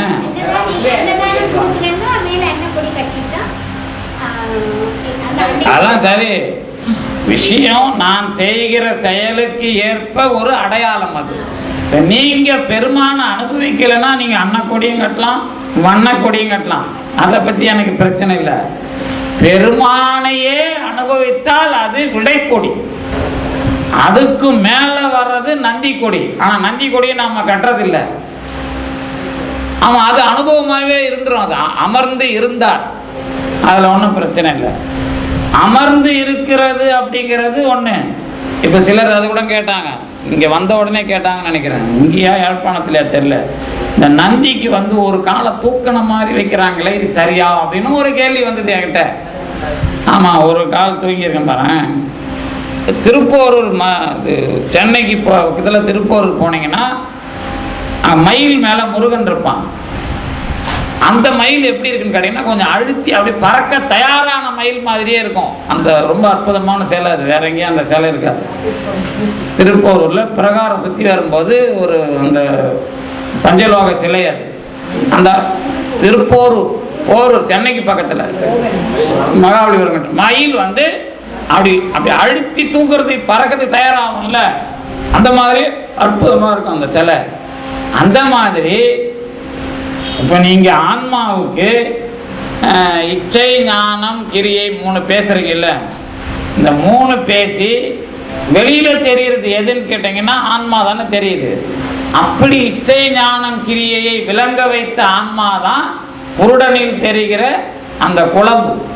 அதை நீங்க உடனே தூக்கி நடக்க ஆரம்பிச்சா அற வாழ்க்கையும் எல்லாமும் நடக்கும் அப்படின்னு ஒரு விளக்கம் சொல்லலாம். ஆனா இதையே இல்ல, அறம்பொருள் இன்பம் வீடுல 4 கால்கள்ல வெளியே தெரிவது முதல்ல அறம் தான். அது இருந்தாதான் மற்றதெல்லாம் வந்தாலும் சரி. பொருள் எல்லா வகையிலையும் வரும், அற வகையில பொருள் வந்தாதான் பொருள். அதனால அறம் முதல்ல தெரியுது, அதுதான் அறக்கால் அப்படின்னு சொன்னாலும் சரி. என்ன, ஆனா அனுபவம் என்பது நம்மை வைத்துத்தான். அதில் ஒன்றும் சந்தேகமே இல்லை. எந்த விஷயத்துக்கு விளக்கம் சொன்னாலும் ஆன்மா என்ற ஒன்றிற்கு 4 எது, அந்த 4 எதை சொல்லுவது? 5 சட்டை சொன்னாலும் காலம் நியதி என்பது அருவம். கலை வித்தை அராகம் அப்படிங்கிறது தான் நம்மோட 3 நேரம் சேர்றது. மற்ற 2ம் வந்து பெருமானுடைய எண்ணத்தில் நோக்கத்தில் சேருவது. அந்த 3ம் கூட ஏற்றுக்கொண்ட ஆன்மாவுக்கு பெயர் 4ஆக நிற்கிற நிலை. அப்படியும் நீங்கள் அதை அமைக்கலாம். அப்புறம் உடனே மாட்டுக்கு உயிர் தனியாக இருக்குது, அது ஆன்மா இல்லையான்னு ஒரு கேள்வி வந்து, அப்புறம் அதுக்கு நடுவில் 2 கொம்பு இருக்குது அப்படின்னு ஒரு கேள்வி வந்தால் அப்போ என்ன பண்ணணும் அப்படின்னா, இல்லை இல்லை நீங்கள் அறத்தை தான் நீங்கள் முதல்ல காட்டணும், மற்றதெல்லாம் உள்ளடங்கி இருக்கும் அப்படின்னு சொன்னீங்கன்னா இன்னும் பொருத்தமாக இருக்கும். ஏன்னா இந்த குறியீடு அமைக்கும் பொழுது நாம் அதில் வந்து இன்னொரு விஷயத்தில் அது பிழை வராத மாதிரி அந்த விளக்கம் சொன்னாக்கா அது வந்து அதில் அமைத்தால் அது பின்னாடி எதுவாக மாறும்னா உங்களுக்கான மந்திரமாக மாறும். இப்போ நான் வந்து இந்த ஆன்மாவை அறம் விளங்க வேண்டும் என்று அந்த நந்தியை தினம் பார்த்தேன்னா என்னுடைய வாழ்க்கையில் அறம் விளங்க ஆரம்பிக்கும். அப்படி நீங்க நினைச்சு பார்க்கறது. அந்த மெத்தடை தான் சொல்லும் இடம் என்று சொல்ல புகும் இடம் என்று சொன்னார். நீங்க எந்த ஒன்றிலையும் அதை நீங்க பெருமானுடைய இந்த அனுபவம் என்பதாக சொன்னால் அதை இயக்குகிறான் பெருமான். பெருமானுடைய வேலையை அதான் உயிருக்கு உயிராய் நீங்க போடுறது உள்ள இருக்கிற அவனுக்கு தெரியும். அதை இயக்க ஆரம்பிச்சு பண்ணா திகழ வைப்பான். இந்த திகழ வைத்தாலும் கூட எதை திகழ வைக்க வேண்டுமோ அதை திகழ வைப்பதுதான் உயிர் அருளிலே குளித்தல். மாணிக்கவாசகர் சொல்றார் இல்ல, அதாவது தங்கள் மலம் கழுவார் வந்து சேர்தலினால் எம்பிரானும் எம்பிராட்டியும் போன்று இசைந்த பொங்கு மடுவில் புகப்பாய்ந்து இறைவனும் இறைவியுமாக இருக்கிற குளம், அதான் அருள். அதிலே புகுந்தால்தான் மலம் கழுவ முடியும். அதுதான் இவர் உயிர் குளிக்க வேண்டும். எதுல? அருளில். திரிமலத்தில் குளிக்குது, அது வேற. குளிக்க வேண்டியது அருள்ல. திரிமலத்தே குளிக்கும் உயிர்னா 3 மலங்களாகிய குலத்தையே 3 மலம் ஆகிறது. ஆனா அருளில் குளிப்பது என்பது தான் உயிர் செய்ய வேண்டியது. அதற்காகத்தான் கொடி கட்டினேன். கொடியை நான் எதற்கு கட்டுகிறேன் என்று சொன்னால், உள்ளே இருக்கிற பரம்பொருளினுடைய அனுபவத்தை ஏற்றுக்கொள்ளுவதற்காகத்தான், தெளிக்கும் அறிவில் திகழ்வதற்காக. அது முக்கியம். தெளிக்கும் அறிவில் திகழ்வதற்காக. இந்த திகழ்தலை தான் அவரும் எப்படி சொன்னார்? யாரு? திருக்குறள்ல தன் உண்மை அறிவே மிகும்னார். எப்பொழுதும் சொல்லிக் கொண்டிருப்பதை ஏற்றுக்கொள்வதுதான் மிகுதல். மிகுதல்னா ஆம்பா இத்தனை தடவை நான் சொல்றேன் நீ கேட்டையா அப்படின்னா கேட்க மாட்டான். அவன் எப்போ கேட்பான்? அவனுக்கு ஒரு பிரச்சனை வரும்போது தான் ஆமா இப்படி சொன்னாங்க நாம் அதை கேட்டிருக்கலாம் அப்பவே அப்படின்னு தோணுதில்ல. அதே மாதிரி பெருமான் எல்லா காலத்திலேயும் சொல்லி கொண்டிருக்கிறான். அதுதான் தெளிக்கும் அறிவு. ஆனால் திகழ்ந்து உளது ஏனும், திகழ்ந்து கொண்டே இருந்தாலும் கூட எடுத்து அனுபவிப்பது என்பதற்காகத்தான் அது முடியவில்லை. என்ன செய்து கொண்டிருக்கிறது?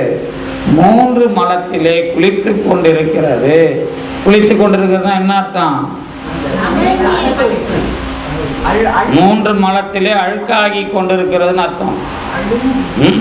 நான் சொல்றது முதல்ல கேட்கல. முதல்ல 3 மலத்திலே குளிக்கிறது என்ற பெயரால் அழுக்காகி கொண்டிருக்கிறதுன்னு அர்த்தம். ஆனால் தான் அவரு குளிக்கும்னு போட்டார். குளிக்கிறது என்பதாக அழுக்காகி கொண்டிருக்கிறது.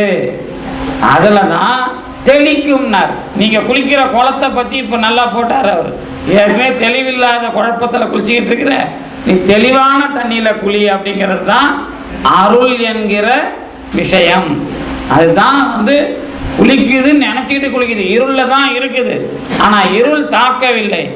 இருள் தாக்காத விஷயத்தில் இருந்தாலும் அது அந்த நினப்புக்கு குளிப்பின் பேரு. ஆனா குளிக்கிற விஷயம் எதுன்னு கேட்டா 3 மலம் தான். எந்த 3 மலம்? இருள்வெளி என்ற ஒன்றால் வந்தது அப்படிங்கிறத இங்க சுருக்கமா சொல்லிடுறார். தெளிக்கிற அறிவு போதாதா? அப்படிலாம் கிடையாது. நாம அதுதான் உயிருக்கு உயிராயின்னு போட்டார். நீங்க சூரியன் மாதிரி அதை நினைச்சிடாதீங்க. அது சூரியன் தான். ஆனா இருள் வெளியில உங்களுக்கு உள்ள இருக்குது. ஆனா உங்களுக்கு ஒரு நம்பிக்கை வேணும். என்ன வேணும்னா இருள் ஜெயிக்காதுன்னு ஒரு நம்பிக்கை வேணும். ஆனா இருள் ஜெயிக்கும் அப்படிங்கிறதுக்கு நம்பிக்கை வச்சதுனால 3 மலம் ஆயிடுச்சு. அது இப்போ 1 மலம் 3 மலம் ஆயிடுது. ஆனாலும் பெருமான் சொல்லி கொண்டிருக்கிறான். அவன் சொன்னது கேட்கணும்னா நம்ம காதை கொஞ்சம் தீட்டி வைக்கணும். அவ்வளோதான் விஷயம். என்ன வேற? இப்போ நாம காதை என்ன தீட்டுறது என்ன பண்ணுறோம்? ஒரு கம்பளம் மாட்டி விட்டுறோம். காதில் தீட்டுறதுன்னா அது இல்லை. அது பெருமான் என்னுடைய சிக்கலில் இந்த சிக்கலை மாட்ட வேண்டாம் என்பதாக சொன்னானே, அதை ஏற்றுக்கொண்டாயா? அதுதான் தன் உண்மை அறிவு மிகுதல். இது திருநாவுக்கரசருக்கு கேட்டது, சேக்கிழாருக்கெல்லாம் கேட்டது, நமக்கும் கேட்கும். இப்போ நாம் எப்படி இருக்கிறோன்னா இருள் வெளியை 3ஆக ஆக்கி இருக்கிறோம். ஆனால் உள்ள இருக்கிற ஒன்றினுடைய அறிவு இது எல்லாவற்றையும் தாண்டி திகழ வைப்பதற்காக அது திகழ்ந்து கொண்டிருக்கிறது. நாம் அதை சேர்ந்தால் அருளோடு கூடுகிறோம். அப்ப இருள் என்பது அருளாக முழுவதுமாக நமக்கு மாறும். இருள் வெளி என்பது எதுவா மாறும்? அருள் வெளியாக அமையும். அதுதான் இதுக்கு அடிப்படை. அந்த அடிப்படைக்காக என்ன பண்ணிட்டார்? இப்போ கொடி கட்டினார். அடுத்த பாட்டை படிப்போம். ஏன்னா நமக்கு நேரம் நமக்கு இது இல்லை.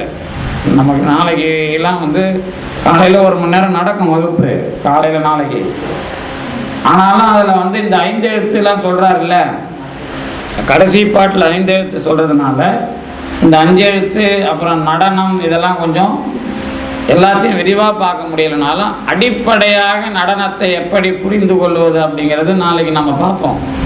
இன்னைக்கு இதை இந்த அடுத்தடுத்த பாடல்களை நிறைவு செஞ்சுட்டு இதுக்கப்புறம் நாம் இது எல்லாத்தையும் சித்தாந்தமாக எப்படி தொகுத்து பார்க்கணும் அப்படிங்கிற மாதிரி ஒரு அடிப்படையும் நாம் சொல்ல வேண்டும்.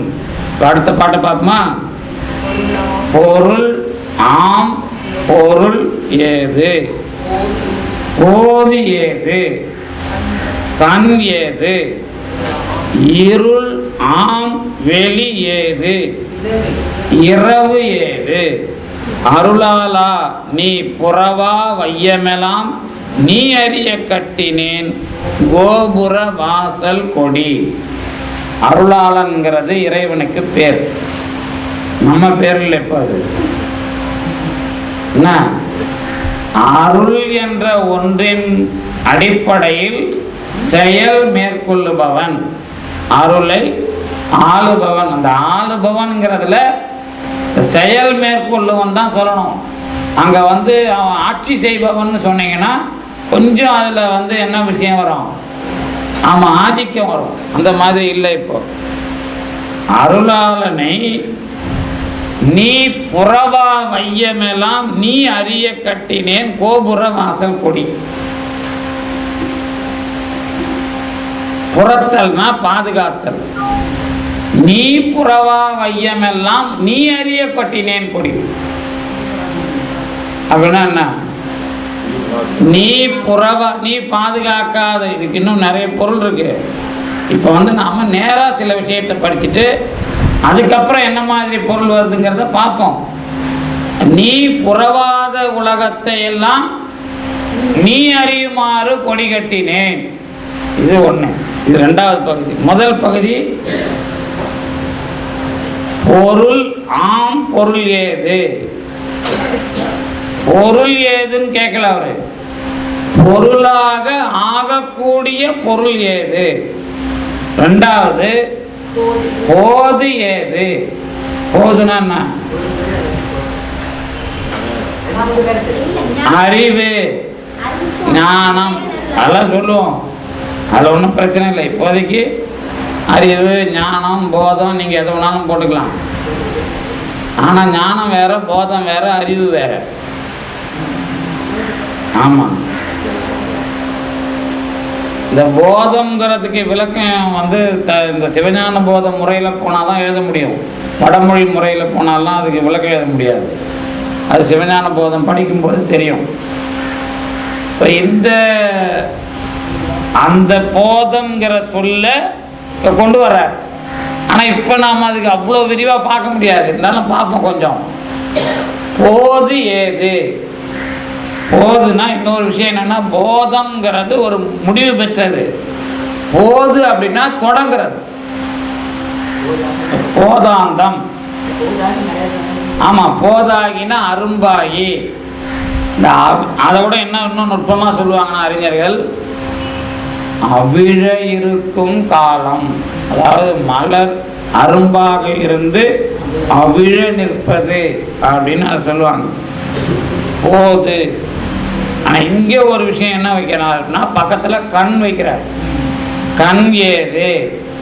முதல்ல பொருளாம் பொருள் ஏது, போது ஏதுன்னு சொல்லிட்டு அப்புறம் கண் ஏதுன்னு வைக்கிறார். கண்ணுன்னா தெரியும் உங்களுக்கு, நம்ம கண்ணு தான், அதில் ஒன்றும் பிரச்சனை இல்லை. இருள் ஆம் இருளாம் வெளி ஏது. இதை வச்சு தான் நான் முன்னாடி பாட்டுக்கு சொன்னது. இருளாகிய வெளி இரவு.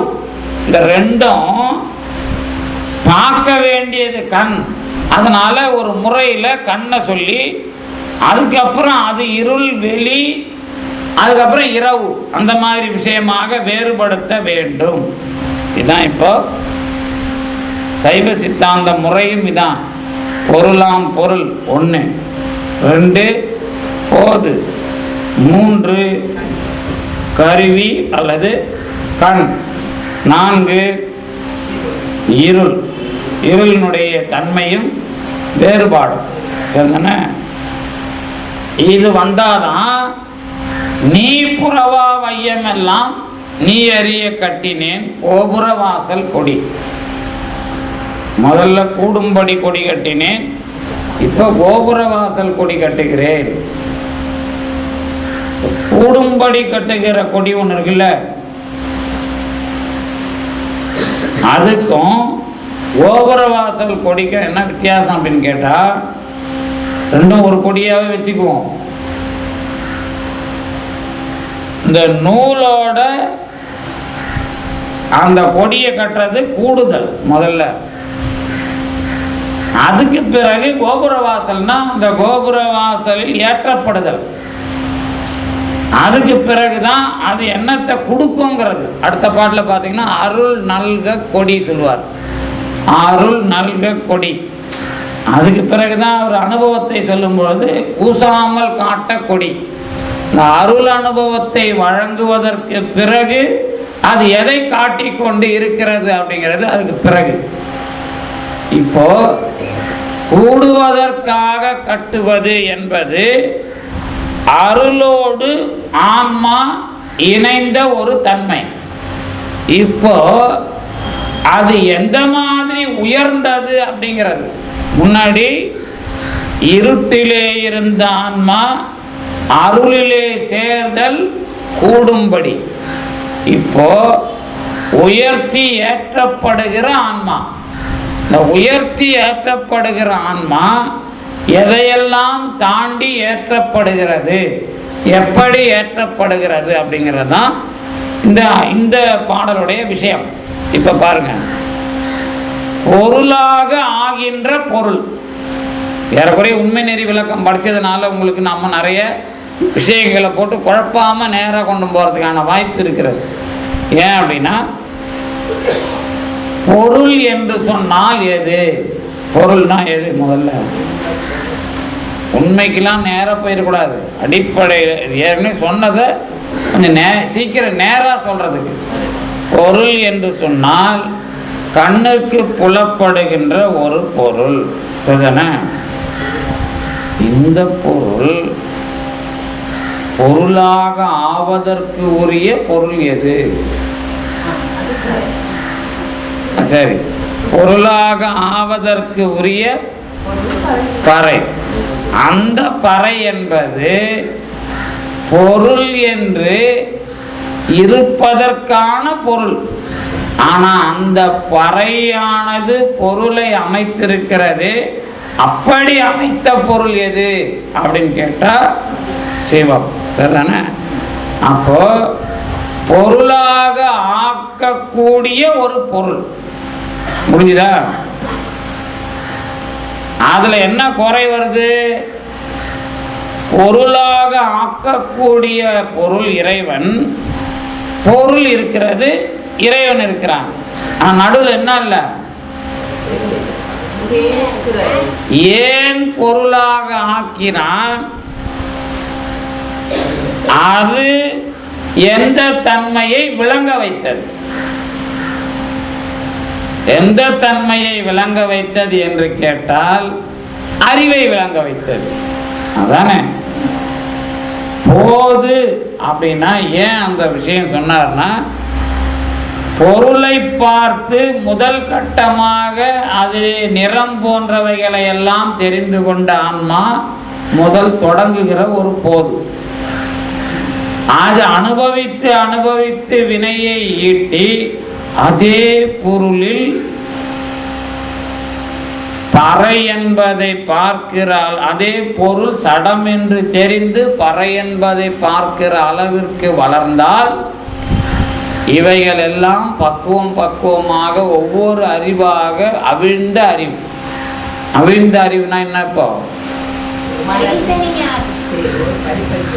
பூ அவிழ்ந்த அறிவு நினைச்சுக்கிறீங்களா? தப்புங்கிற நான்.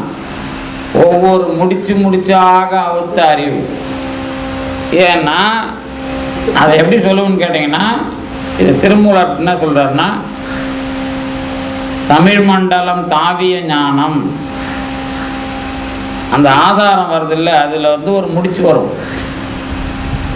பாம்பு வழிபாடு போயிருப்பீங்கள்ல, நைனா தீவுனா நாகர்தீவுலாம் சொல்கிறீங்கல்ல, நாகர்கள் முதல்ல வழிபட்டவங்கெல்லாம் சொல்கிறாங்கல்ல, இந்த பாம்பு இப்படி பட்டையாக 2 பாம்பு சேர்க்குறாங்கல்ல, அதுக்கு நடுவில் ஒரு புள்ளி வருது இல்லை, இந்த 2 சேர்ற இடம், இந்த 2 இப்படி கோடு போட்டால் நடுவில், இதுக்கு பேர் முடிச்சுன்னு பேர். திருமந்திரத்தில் இதெல்லாம் கொஞ்சம் விரிவாக பேசுவார். இதை தாண்டது தமிழ் மண்டலம் 5, இதை தாண்டது தான் தாவிய ஞானம். அதை தழுவி போறது ஒண்ணு. இந்த ஆதாரத்தை இப்படி தான் போடுவோம். ஆதாரத்தை இப்படி இந்த ஆன்மாவை எப்படி மேலேத்துறதுங்கிறது தான் பாம்பு. அந்த புள்ளிக்கு பேர் முடிச்சு. ஒரு இடத்தில் சேர்ந்து இன்னொரு இடத்திற்கு வளர்வதனுடைய அடையாளம் அது. ஒரு இடத்துல சேர்ந்து இன்னொரு இடத்துக்கு வளர்றது. இப்ப இதெல்லாம் நீங்க படிச்சு சைவ சித்தாந்தியா இருக்கிறதுனால இதெல்லாம் சடம்னு தெரிஞ்சுக்கிட்டீங்களா? இதோட சேர்ந்து சடம்னு தெரிஞ்சுக்கிட்டீங்களா? கடைசி வரைக்கும் சடம்னு தெரியல. அதுக்கு பேர் தான் போது. நான் எதற்குள்ளே போகிறேனோ போன பிறகு அது பற்றிய முடிவுக்கு தான் பேர் போதுன்னு பேர். அது இன்னொன்றை அவிழ்க்கும். இப்போ நீங்கள் நிறைய இந்த கதை சொல்லுவாங்க, அவன் உயிர் எங்கே இருக்குதுன்னு கேட்டால் எங்கே இருக்குதுன்னுவான். 7 கடல் தாண்டி பார்க்கடல் இருக்குது, பார்க்கடலுக்குள்ளே போனால் ஒரு பூ இருக்குது, பூவுக்குள்ளே போனால் வண்டு இருக்குது, அந்த வண்டுக்குள்ளே தான் உயிருப்பாங்கல்ல. அப்புறம் சில இடத்துல பார்த்தீங்கன்னா ஒரு பூ விரியும், அதுக்கு பின்னாடி ஒரு பூ விரியும். இந்த மாதிரி பஞ்சதந்திர கதையில் அந்த டெக்னாலஜி இருக்கும். நான் சொன்ன கதை இருக்காது. பஞ்சதந்திர கதை முதல்ல எனக்கு தெரிஞ்ச வரைக்கும் அது தத்துவ விவாதத்துக்கு பயன்பட்ட கதை. அந்த மாதிரிலாம் கதை வந்ததே கிடையாது. ஒரு 2 விஷயத்தை பேசுவாங்க, அதில் வர்ற ஐயத்துக்கு இன்னொரு கதையாக வரும். அந்த கதையை பார்த்தீங்கன்னா உன்னோட காரணகாரி ஆராய்ச்சியாக போய்கிட்டு இருக்கும். அது அந்த கதையை படிக்கும்போது முன்னையும் பின்னையும் அந்த மாதிரி ஒரு இணைப்பு இருக்கும். ஒரே கதையாகவே அது நீளமாக போகும். ஆனால் அந்த கதை பயிற்சி இப்போ நம்ம பிள்ளைங்களுக்கு இல்லை. ஏன்னா இந்த பிட்டு கதை போகிறது வேற, பஞ்சதந்திர கதைங்கிறது மொத்தமாக அதை படிக்கணும்.